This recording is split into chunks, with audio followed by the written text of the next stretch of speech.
Hello प्यारे बच्चों, आशा करता हूँ आप सब अच्छे होंगे। चलिए, हम बहुत दिन हो गए स्कूल में नहीं मिले हैं, हमारी पढ़ाई भी नहीं हो रही है। तो ये एक नई तरकीब है, पढ़ाई आपके घर तक पहुँचेगी इस स्मार्टफोन के माध्यम से। तो चलिए हम आज से शुरू करते हैं। मैं आज लेकर आया हूँ कक्षा चौथी के गणित को लेकर, और आज से हम शुरू करने जा रहे हैं कक्षा चौथी के गणित को। तो चलिए बच्चों, देखते हैं। मैं आपका शिक्षक महेंद्र कुमार पटेल, और आज से हम शुरू करने जा रहे हैं चौथी के गणित को। बच्चों, ये है हमारा चौथी क्लास का गणित। देखिए, हम देखते हैं और देखते हैं कि इसके विषय सूची में क्या क्या दिया है। देख लेते हैं सिलेबस को थोड़ा से पढ़ने से पहले। ये है हमारा सिलेबस, विषय सूची। हम इस किताब में क्या क्या पढ़ेंगे वो सारी टॉपिक्स यहाँ पे दी गई है। पहला चैप्टर दिया हुआ है, आप देखते जाइएगा। पहला दिया है संख्याएं, दूसरा जोड़ना घटाना, तीसरा गुणा भाग। हम इसके अंतर्गत पढ़ते जाएंगे। चौथा चैप्टर में हम पढ़ेंगे भिन्न, पाँचवें में पढ़ेंगे सममिति एवं जगह की समझ, छठवें चैप्टर पढ़ेंगे मापन, सातवें में पढ़ने वाले हैं समय, आठवें चैप्टर में हम पढ़ेंगे ज्यामितीय, आठवें चैप्टर पढ़ेंगे ज्यामितीय, नवे में हम पढ़ेंगे परिमाप, और हम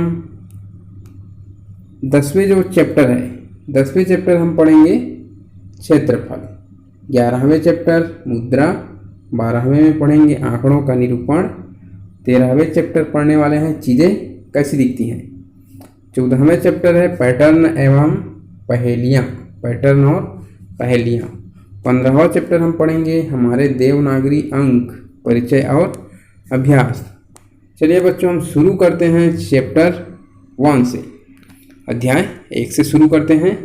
अध्याय 1 में सबसे पहली में दिया हुआ है हजार का परिचय। यहाँ पे देखिए हरे रंग के डिब्बे में लिखा हुआ है हजार का परिचय।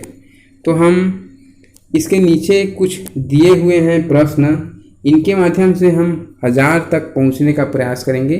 चलिए बच्चों, हम इन प्रश्नों का जवाब देते हुए हजार तक पहुँचते हैं कि संख्याएं किस तरह आगे बढ़ती है, किस तरह बनती है और बढ़ते हुए जाती है। तो सबसे पहला सवाल है, पहला सवाल यहाँ आप सबको दिख रहा होगा, एक अंक की सबसे छोटी और सबसे बड़ी संख्या। यहाँ पे दो खाली जगह दिए हुए हैं, यहाँ पे और यहाँ पे। यहाँ पे हमको लिखना है एक अंक की सबसे छोटी और सबसे बड़ी संख्या। तो एक अंक की सबसे छोटी संख्या और सबसे बड़ी संख्या क्या है, इससे पहले भी आप पढ़ चुके हैं संख्याएं, आपको याद होगा एक अंकों की सबसे छोटी और सबसे बड़ी संख्या क्या है।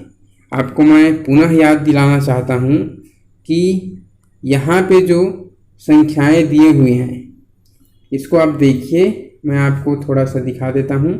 ये है हमारा गिनती का प्यारा सा चार्ट। इसमें आप देखिए गिनती शुरू कहाँ से होता है।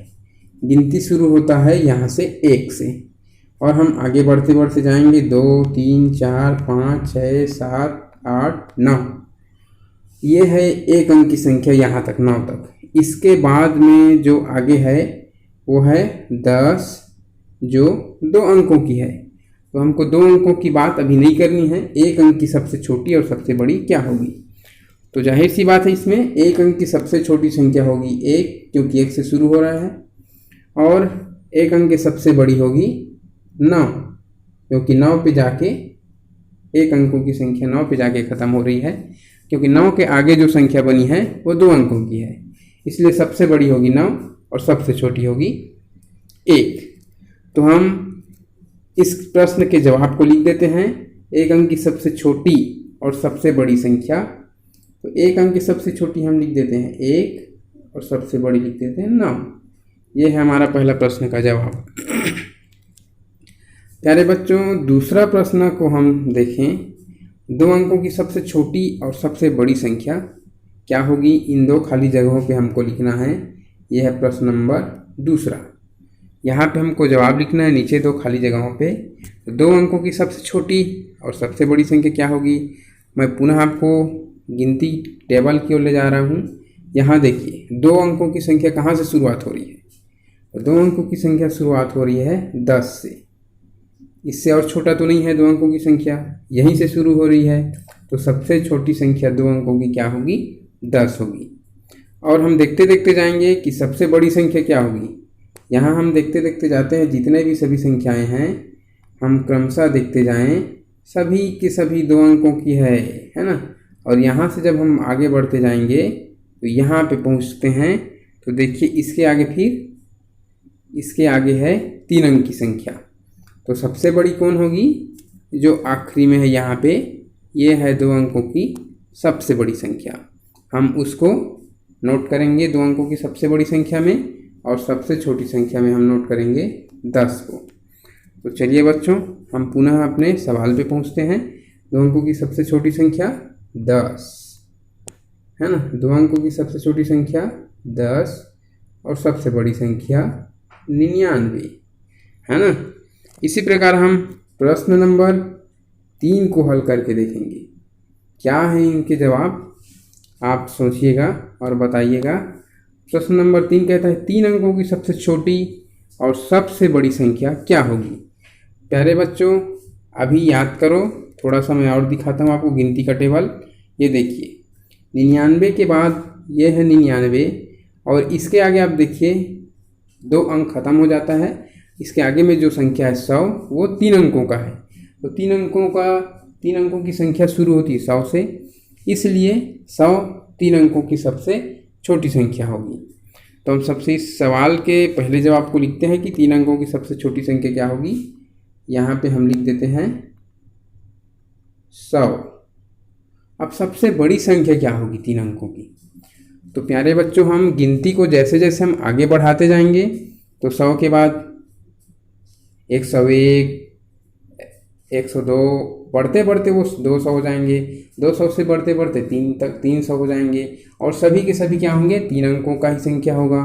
चाहे 400 पहुँचो, 500, 600, 700, 800, 900, ये सभी के सभी 3 अंकों का ही संख्या होगा। 900 के आगे बढ़ते जाएंगे तो 901, 902, करते करते हम 999 तक पहुँच जाएंगे।